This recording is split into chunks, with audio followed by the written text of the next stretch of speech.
Hello, my name is Juliet Beedenbow from the Lexington County Public Library, and I'm here today to introduce you to some of my favorite books if you're looking for something to read this summer. And the first one I've chosen is The Wild Robot by Peter Brown. Now imagine a world in the future where intelligent robots are just walking around. And now imagine what the future's going to look like with climate change, many, many years from now. This is the setting of The Wild Robot by Peter Brown. It's a story set far in the future on a rugged, deserted island that was formed by rising seas. In this book, a cargo ship carrying hundreds of crates with robots inside gets shipwrecked during a hurricane. And about 500 crates fall to the bottom of the sea, and 5 float and get smashed on the rocks of this deserted island. Only one of the robots remains intact.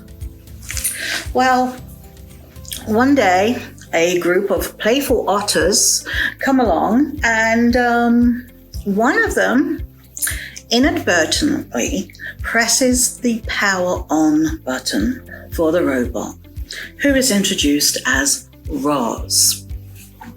Now, Roz is programmed to survive, adapt, and help, and she does so by observing and learning from all the wild animals. She survives a bear attack, she adopts a baby goose, and she helps the animals survive many, many disasters brought on by Mother Nature. It gets a little scary toward the end of the book, but if you want to know what happens, you're going to have to read the book.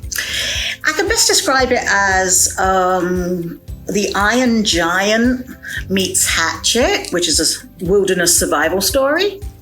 But it's also a very thought-provoking book that promotes being kind and loyal and caring for one another. So give this book a try. It's available on audio so it's a great book to listen to. And I hope you enjoy it. The next book I have is called Tales of a Fourth Grade Nothing by Judy Blume.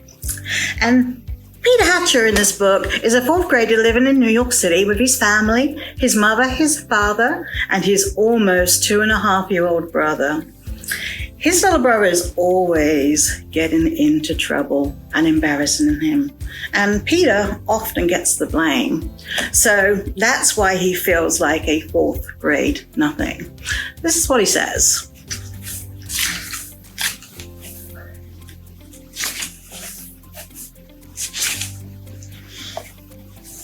My biggest problem is my brother, Farley Drexel Hatcher.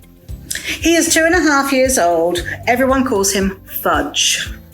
I feel sorry for him if he's going to grow up with a name like Fudge, but I don't say a word. It's none of my business. Fudge is always in my way. He messes up everything he sees. And when he gets mad, he throws himself flat on the floor and he screams and he kicks and he bangs his fists. The only time I really like him is when he's sleeping. He sucks 4 fingers on his left hand and makes a slurping noise. You'll never guess as you read this book what kind of shenanigans Fudge gets into.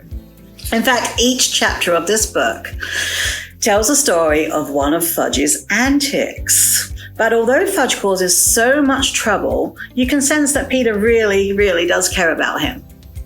And the book is lighthearted and it's extremely funny. For that reason, I give this book 5 thumbs up.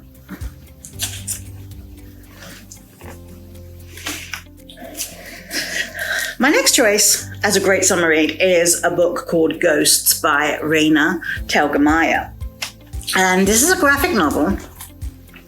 And in this book, Katrina and her little sister Maya have to move away from their home to the coast of Northern California because Maya has a serious illness called cystic fibrosis, and it causes problems of her lungs and digestive system.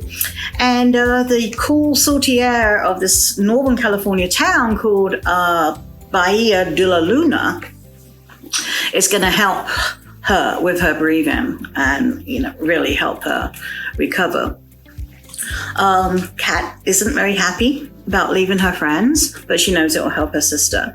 So as they explore their new home, they find a friend. They meet a friend as they're going around exploring who tells them that there are ghosts in Bahia de la Luna, and he offers to take them on a ghost hunt.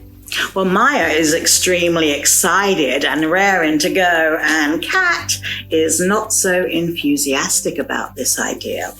And he tells them that, there's more ghosts as you get closer to the holiday of Dia de los Muertos.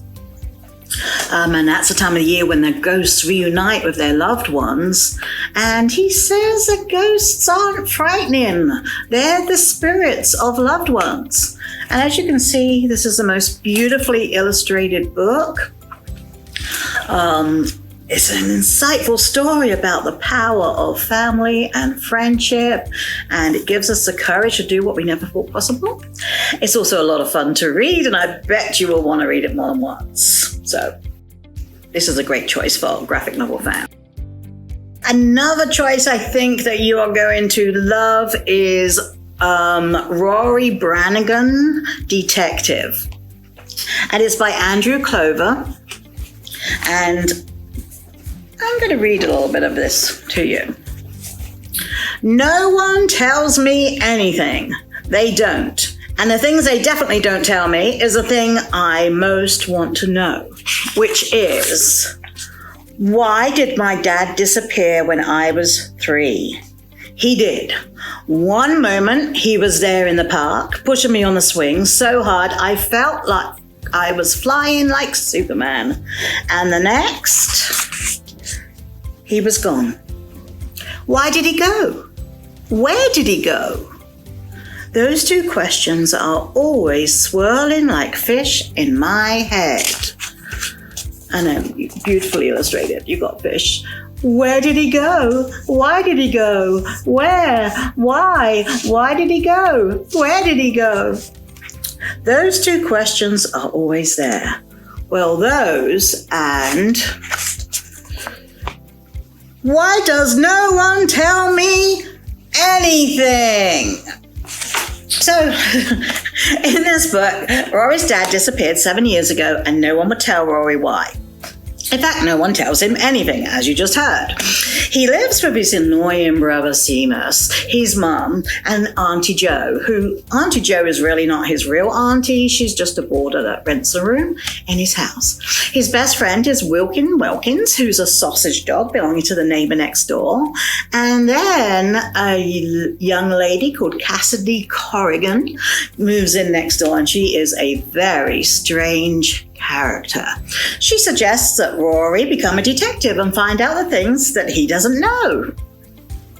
And then she volunteers to be his sidekick. Well, while we're on the hunt for the clues of where his dad is, they stumble upon crimes around town that they also need to get to the bottom of. This is the first book in a hilarious crime-fighting middle-grade detective series. The characters in this book are absolutely amazing, and it is so funny. I love it. There's going to be a total of 7 books in this series, and it's great. So I hope you enjoy it. Also, we have the I Survived series. This one is I Survived the Titanic. These are by Lauren Tarshis, and they're a fantastic series. There's I Survived the Great White Shark Attacks. I Survived the Chicago Fires. There's a lot of them, and they're fantastic historical fiction. So they're fictional, but you learn a lot of history in them. So they are super exciting, and they're quite a quick read.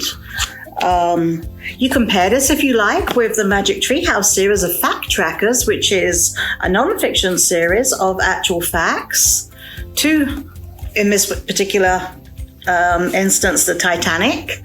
So you've got the Magic Treehouse Fact Tracker to the Titanic, which will give you a lot more details of what actually happened on the Titanic. So that's a lot of fun to read as well.